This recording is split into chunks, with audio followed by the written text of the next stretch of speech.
येषान्न विद्या न तपो न दानं ज्ञानं न शीलं न गुणो न धर्मः ते मर्त्यलोके भुवि भारभूता मनुष्यरूपेण मृगाश्चरन्ति.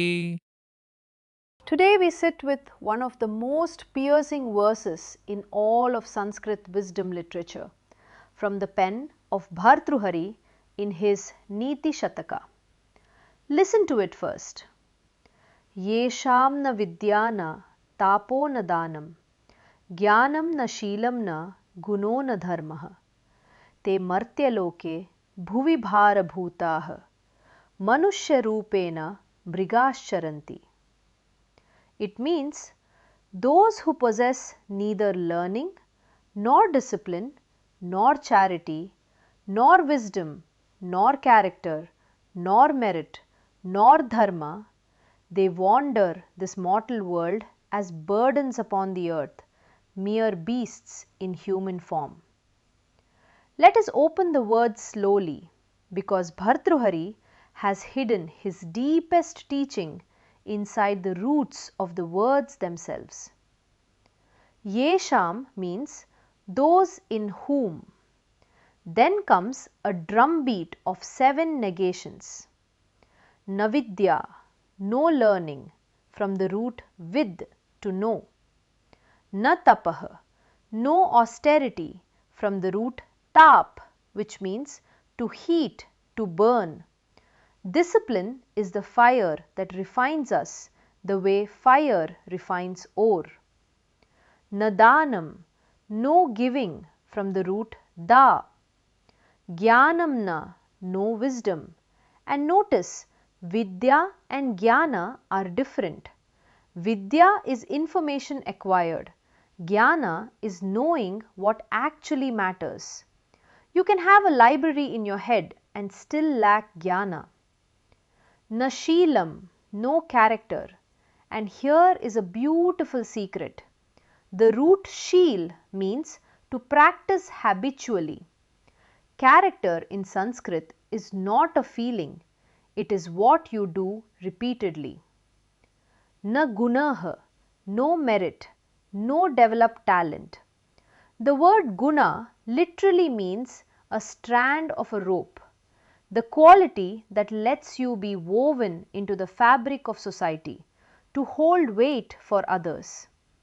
And finally, na dharmah, no righteousness, from the root dri, meaning to hold up, to support. Now watch what the poet does. Those who uphold nothing, no dharma, become bharabhutah, a burden, from the root bri, to carry. One who upholds nothing must be carried by everything. And so says the verse, in Martyaloke, the world of mortals, the land of the dying, such people wander in manushya rupena, in the mere form of a human, as mrigah, as deer, as beasts. And the verb is charanti, which literally means they graze. Where does this verse come from? Bhartrihari, who lived around the 5th century, was by legend a king of Ujjain who had everything: power, wealth, pleasure, and who eventually walked away from the throne. So when he says that a human without inner cultivation is a burden on the earth, this is not the bitterness of a man who had nothing.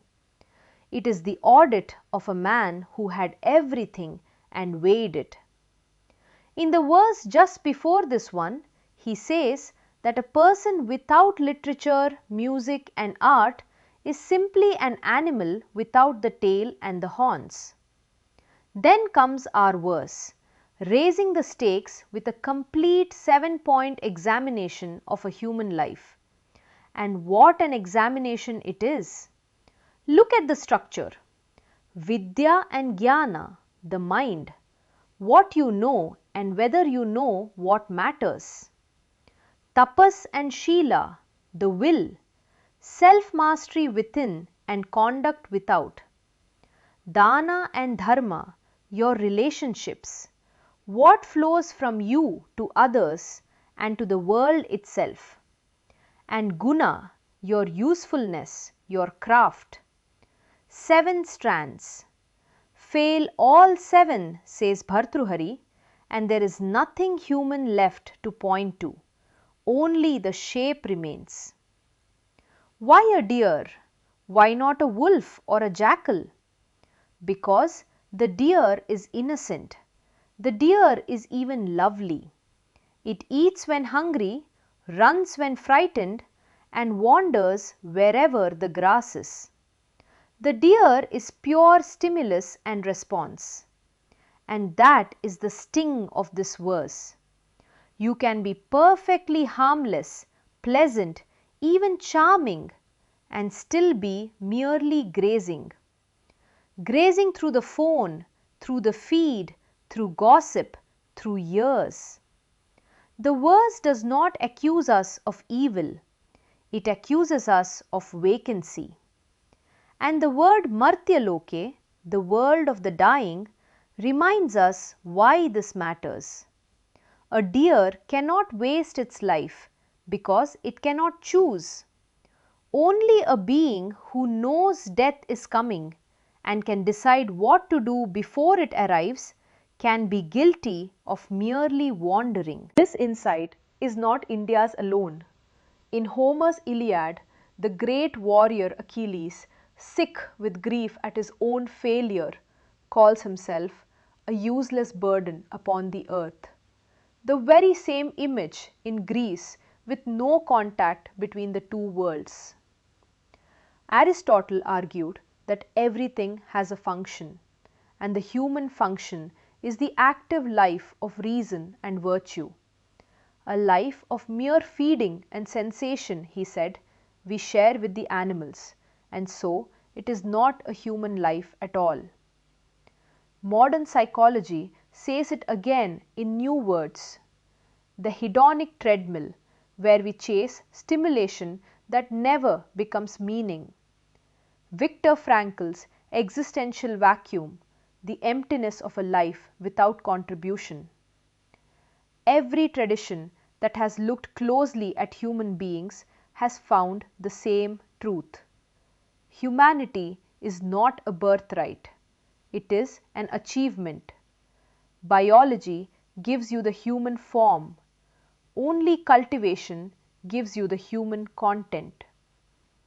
So let this become manana, reflection you carry into your own day. Ask yourself 3 questions. First, of the 7, learning, discipline, giving, wisdom, character, skill, dharma, which is truly alive in me right now, and which did I quietly abandon the day no one was checking anymore? Second, if the earth kept a ledger of everything I consumed today against everything I contributed, did I close in surplus or in deficit? Third, the deer test. How much of today was pure stimulus and response? Notification, scroll, snack, repeat. And what did I do today that actually required a human being? And here is a practice you can begin tonight.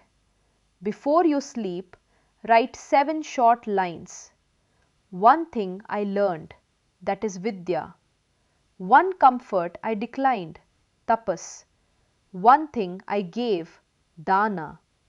One insight about what matters, jnana. One moment my conduct matched my values, sheela. One skill I sharpened, guna. One duty I upheld, though no one was watching, dharma. And the one rule? You may not fake an entry. If a line is empty, leave it empty. The blank lines are the teaching. Within a few days, you will see exactly where you have been grazing. Then, each morning, take last night's emptiest line and give it 15 deliberate minutes. Do this and Bhartrihari's harsh verdict, turns into a gift. The verse stops saying some people are beasts and starts saying something far more useful. 7 times a day, I decide whether this human form is occupied. May you occupy it fully.